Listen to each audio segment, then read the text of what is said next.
እንኳዕ ደስ በለኩም እንኳዕ ደስ በለና ኮላ ስድራና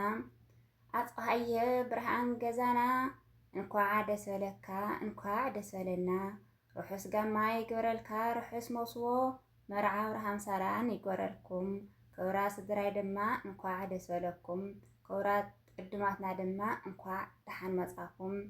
እንኳዕ አብጽሕካ ናብዛ ክብርቲ መዓልቲ ዓበይ እሞ ተዝነብር ምሳኻ ብጎንኻ ወድነይ ርሕስ ጋማ መወልክኻ ርሕስ ጋብቻ ግን ሓዝለ በአካል ተተፈለኹ ብመንፈስ ምሳኻ እየ ግን ሓዝለ በአካል ተተፈለኹ ብመንፈስ ምሳኻ እየ እንጀራ ከናዱ ስደት ዓድጓና ብድግ ኢለ ከይመጽእ ሳህራ ምድረባዳ ግን ኩሉ ሓሊፉ ስደት ዓድጓና ኣብ መርዓኻ እንተዘይተረኸብኩስ ኣብ ክርስትናኻ ምሳኻ ነጸላይ ኣወንዚፈ ኩዕልየ ኣብ ጎንኻ ነጸላይ ኣወንዚፈ ኩዕልየ ኣብ ጎንኻ ግን ንግዚኡ ግን ርሑስ ጋማይ ኩነልካ ኢለ ዕልልልልልል እንዳበልኩ ተሓጒሰ ኣይፈልጥን ከምሎም መዓንቲ መዓልቲ ክብርን ምስገናን ይውፅሓዮ ነቲ ልዑል ፈጣሪ ክብርን ምስገናን ይውፅሓዮ ነቲ ልዑል ፈጣሪ መርዓትን መርዓውን እንኳዕ ደስ በለኩም መርዓኹም ባሪኹ የንብርኩም ብፍቕሪ ተመስገን አምላክ ኩሉ ሓሊፉስ ሓሳቦም ሰሚሩ ተመስገንኪ ወላዲት አምላክ ርህርተ ርህሩሃን ቅድስተ ቅዱሳን ድንግል ማርያም መርዓ አብርሃም ሳራ ይኹን ተባሂሉ ኩሉ ተሓጊሱ እቲ ለምለም ዳስ ሰቲ ተነስኒሱ እቲ ለምለም ዳስኩም ዕልልታ ዓሲሉ እቲ ለምለም ደንባኹም ሽምዓ ተወሊዑ ብጣዕሚ እዩ ደስ ኢልኒ አጽሃየ ወድነይ ብርሃን ገዛና ኣሕዋትካ ምሳኻ ተንውዕል ክንደይ ደስ መበለና ፈጣሪ ፍቓድ ይኹን እሞ ንኹለና ክእክበና ክንዲ ኩሉ ግን ድንግል ማርያም ኣላ ምሳኻ ኣብ መርዓ ደኪማስ ከም ዝወዓለት ኣብቲ መርዓኻ ለምለም ዳስካ እውን ውዒላ ድንግል ማርያም ኮ ርህርቲ ቅድስቲ እያ ኣብ መርዓ ደኪማስ ተዓዲማ ምስ ፍቑር ወዳ ወይኒ ምስ ተወድኦም ወይኒ እኮ ተወዲእዎም ኢላ ዝነገረቶ እነት ወይኒ ምስ ተወድኦም ወይኒ እኮ ተወዲእዎም ኢላ ዝነገረቶ ነቲ ፍቑር ወዳ እቲ ፈጣሪ ኩሉ ዓለም ደማ ምሳኺ እንታይ ኣለኒ ኢሉ እቲ ማይ ናብ ወይኒ ዝለወጦ ክብርን ምስገናን ይውፅሓዮ ነቲ ልዕል ፈጣሪ ዕልል ኢልና ነመስግኖ ነቲ ልዕል ፈጣሪ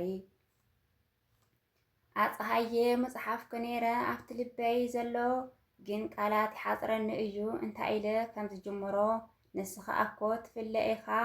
ንስኻ እኮ ብርሃን ገዛና ኢኻ ሓብሓቢ ኣዴና መራሒ ገዛና ብደገ ተበልና ጠርናፊና ብገዛ ተበልና ጠርናፊና ሓጋዚ ኣዴና ኩሉ ነገርና ኢኻ ኣጽሃየ ጎይታ ኩሉ ነገርና ኢኻ ኣጽሃየ ጎይታ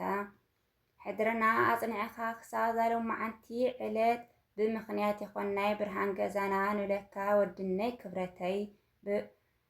ብምኽንያት ይኾናይ ብርሃን ገዛና ንብለካ ወድነይ ክብረተይ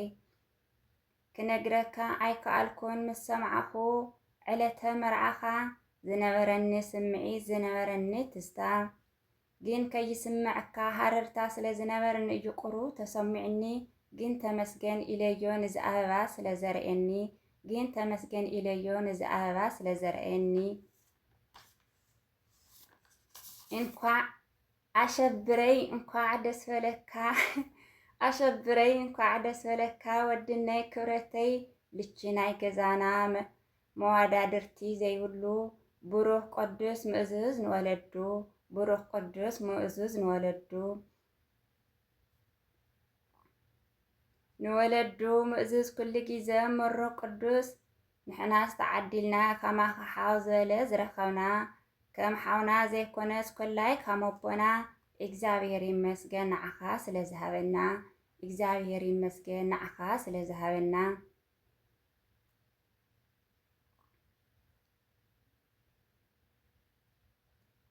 ኣጽሃየ መንሞ ክንብለካ መዳርግቲ ኣልቦ